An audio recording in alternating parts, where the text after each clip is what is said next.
Hi friends, स्वागत है आपका हमारे YouTube channel LN geography UGC NET JRF में। दोस्तों, हम लोग पढ़ रहे हैं जियोमॉर्फोलॉजी और जियोमॉर्फोलॉजी में ऑलरेडी हम लोग 5 क्लास ले चुके हैं। आज छठी क्लास लेंगे, जिसमें अभी हम लोग बात कर रहे हैं कि महाद्वीप और महासागरीय जो बेसिन है उसकी उत्पत्ति कैसे हुई। तो हमने आपको बताया था कि इसकी उत्पत्ति से को लेकर अनेक विद्वानों ने अपने अपने मत दिए हैं। इसमें ऑलरेडी हम लोग पढ़ चुके हैं। पहला जो मत था वो लोथियन ग्रीन महोदय का था, चतुष्फलक सिद्धांत। आज हम लोग बात करेंगे उससे आगे दो विद्वानों की, ठीक है, और देखते हैं कि कौन कौन से विद्वान ने अपना ये मत दिया। तो चलिए हम लोग स्टार्ट करते हैं।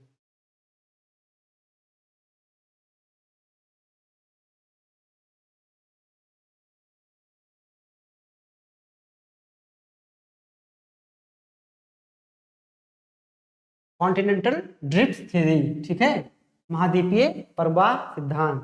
कौन सा सिद्धांत? महाद्वीपीय प्रवाह सिद्धांत, ठीक है। तो इस सिद्धांत को किसने दिया था? ये महाद्वीपीय प्रवाह सिद्धांत हम किसका पढ़ने वाले हैं? टेलर महोदय का। महाद्वीपीय प्रवाह दो है, कॉन्टिनेंटल ड्रिफ्ट अगर उसको इंग्लिश में कहा जाए, ठीक है। एक वेगनर महोदय का है और एक टेलर महोदय का है, ठीक है। तो हम लोग पढ़ने वाले हैं कॉन्टिनेंटल ड्रिफ्ट थ्योरी किसके द्वारा दी गई थी? जो टेलर महोदय के द्वारा दी गई थी, ठीक है। इन्होंने इस थ्योरी को पोस्टुलेट किया था। एफ.बी. टेलर इनका पूरा नाम है। 1908 में इन्होंने पहली बार इस थ्योरी को दिया था, लेकिन किसी कारणवश 1908 में इसका प्रकाशन नहीं हो पाया, इसलिए इसका प्रकाशन कब हुआ? 1910 में हुआ, ठीक है।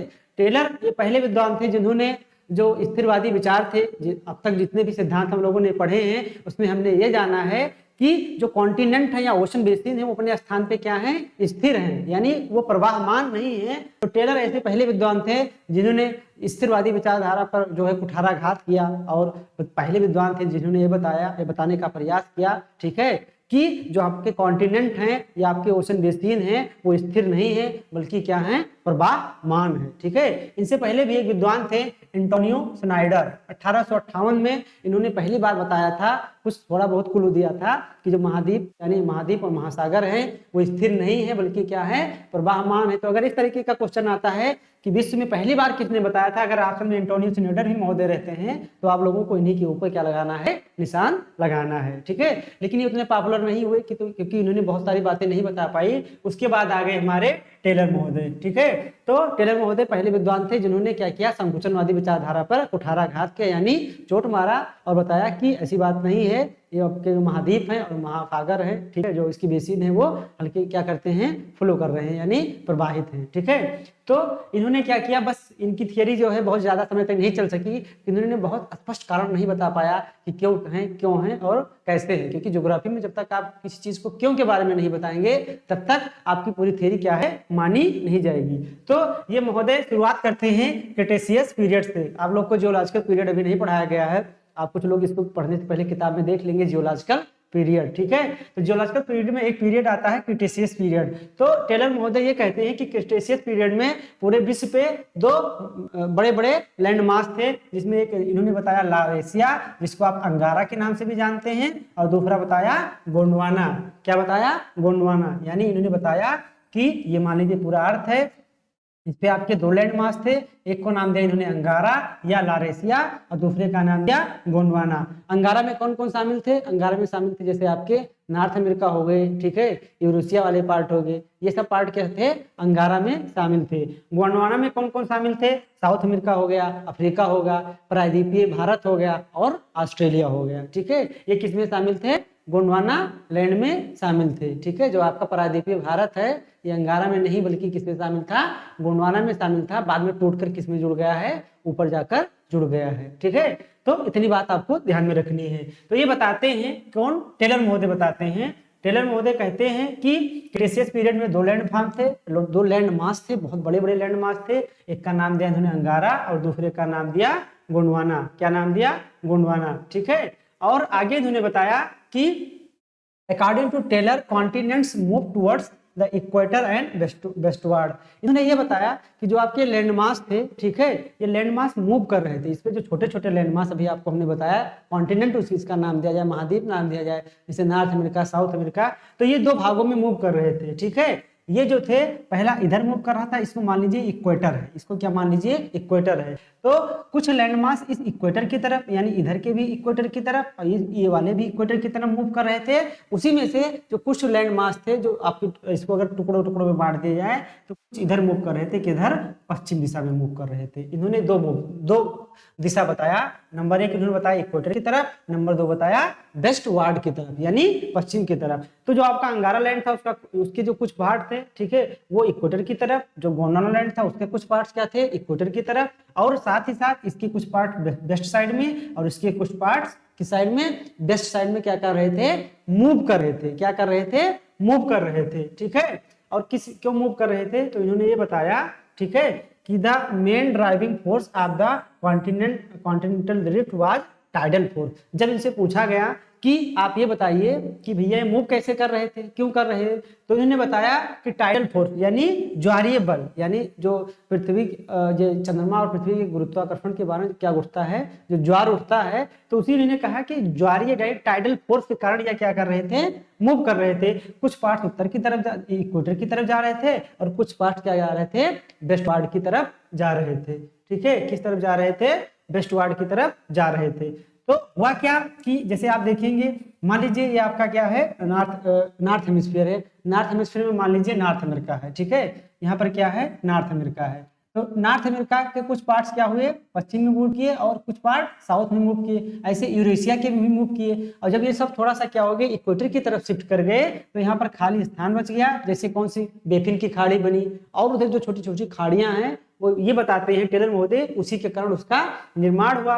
और जो आपका नॉर्थ अमेरिका और साउथ अमेरिका है, ये किधर मूव किया, वेस्ट की तरफ मूव किया, जिसके कारण अटलांटिक ओशन का क्या हुआ, निर्माण हुआ। और जो साउथ में आपका क्या था, साउथ में आपका था प्रायद्वीपीय भारत। तो प्रायद्वीपीय भारत किधर गया, प्रायद्वीपीय भारत और ऑस्ट्रेलिया किधर गए, उत्तर की तरफ शिफ्ट किए। और ऑस्ट्रेलिया और प्रायद्वीपीय भारत आकर कहाँ टकराया, यूरेशियन प्लेट से, जिससे यहाँ पर क्या हुआ, ओपनिंग हुआ। और ओपनिंग के लिए कौन आ गया, हिंद महासागर आ गया। कौन आ गया, हिंद महासागर आ गया, ठीक है। कौन आ गया, हिंद महासागर। इसी प्रकार से इन्होंने बताया कि सारे कॉन्टिनेंट बने हैं और सारे क्या बने हुए हैं, ओशन बेसिन बने हुए हैं, ठीक है। वैसे अगर देखा जाए तो टेलर महोदय ये बताना चाहते थे, जो टर्सरी युग में यानी तृतीय काल में जो पर्वतों का निर्माण हुआ है वो कैसे हुआ। तो इन्होंने यही बताया कि जब ये वाले पार्ट्स जो थे आपके कुछ भाग इधर मूव कर रहे थे पश्चिम की दिशा में, तो यहाँ पर जो मलवा बना था, ठीक है, मलवा निर्मित था। इसी मलवा के कारण जो राकी पर्वत बना और एंडीज पर्वत बना। और जो पार्ट्स इक्वेटर की तरफ मूव कर रहा था, जैसे भारतीय प्रायद्वीपीय प्लेट इक्वेटर की तरफ मूव की, तो यहाँ पर जो बीच में ये मलवा था और इस प्लेट से टकराई, तो यहाँ क्या बन गया, हिमालय का निर्माण हो गया। तो कहीं ना कहीं इनकी बातें क्या होती हैं, सत्य प्रतीत होती है, क्योंकि अंत में आप जब प्लेट टेक्टोनिक पढ़ेंगे तो उसमें भी कुछ न कुछ इनकी बातों का पूर्णतया तो नहीं, लेकिन कुछ न कुछ बातों का क्या होता है, सत्यापन होता है। लेकिन आप जानते हैं कि जब आपकी तरक्की होने लगेगी तो आपके आसपास के लोग आपका क्या करेंगे, पैर पकड़कर खींचना स्टार्ट कर देंगे, उनको जलन होने लगती है। तो बहुत सारे इनसे विद्वान थे, इनसे यही प्रश्न पूछने लगे कि आपकी, चलिए हम बात मान लेते हैं कि वेस्ट में मूव करने के कारण राकी और एंडीज जैसे पर्वतों का निर्माण हुआ और उत्तर में मूव करने के कारण हिमालय जैसे पर्वतों का निर्माण हुआ, लेकिन जो उसके पहले पर्वत थे, जैसे अपलेशियन पर्वत के बारे में आप बताइए, उसका निर्माण कैसे हुआ। तो यहाँ पर ये जो आपके एफ बी टेलर महोदय थे, ये निरुत्तर हो गए। क्या हो गए, निरुत्तर हो गए। क्यों, इन्होंने पहले भी एक बात और बोल दिया था कि जो सियाल है यानी जो आपका कॉन्टिनेंटल क्रस्ट है, ठीक है, वो क्या कर रहा है, फ्लोट कर रहा है सीमा पर। इन्होंने बताया कि जो आपका कॉन्टिनेंटल क्रस्ट है वो महासागरीय बेसिन पे क्या कर रहा है, फ्लोट कर रहा है, सीमा पर फ्लोट कर रहा है, जो कि पूर्णतः क्या है, गलत है, ठीक है। और यहीं पर ये क्या हो गए, निरुत्तर हो गए। और यही सबसे बड़ी इनकी क्या की जाती है, आलोचना की जाती है, क्योंकि उन्होंने ये बोल दिया था कि जो महाद्वीपीय भाग हैं वो क्या कहें, सियाल के बने हुए हैं, और जो महासागरीय भाग हैं वो सीमा पर बने हुए हैं, और ये सियाल सीमा पर क्या कर रहा है, तैर रहा है। यही इनकी क्या की गई, आलोचना की गई। लेकिन इनकी आलोचना के बावजूद इनको बहुत ही विद्वानों ने महत्व दिया, क्योंकि ये पहले विद्वान थे जिन्होंने नींव रखी। किसकी नींव रखी कि महाद्वीप और महासागर स्थिर नहीं है, बल्कि वो क्या है, गति कर रहे हैं। भले ही इन्होंने इसका कारण जो टाइडल फोर्स बता दिया, ये बिल्कुल क्या है, गलत है। क्योंकि चंद्रमा के पास अगर इतनी शक्ति होती कि वो क्या करता, कॉन्टिनेंट को मूव करा सकता था, ठीक है, यानी जो टाइडल फोर्स के कारण अगर आपका कॉन्टिनेंट मूव करता, तो ये भी संभव हो सकता था कि पूरे पृथ्वी का जो रोटेशन है वो रुक जाता। क्या हो सकता था, रुक सकता था, यानी उसके पास इतना फोर्स नहीं है कि ये क्या कर रहा सके, मूव करा सके। अच्छा, इसके दिमाग में आया क्यों बात कि टाइडल फोर्स बता दें, क्योंकि जब इनसे विद्वान पूछने लगे कि आप मूव करने का कारण बताओ, तो इन्होंने क्या कहा कि जब प्रारंभ में पृथ्वी का निर्माण हो रहा था, उसी में जब चंद्रमा का निर्माण हुआ था, तो इन दोनों के बीच की दूरी काफी क्या थी, कम थी। इन दोनों के बीच की दूरी क्या थी, कम थी, जिसके कारण ज्वार ज्यादा उत्पन्न हो रहे थे और ये मूव कर रहे थे। इसी के कारण क्या, कॉन्टिनेंट आपके मूव कर रहे थे।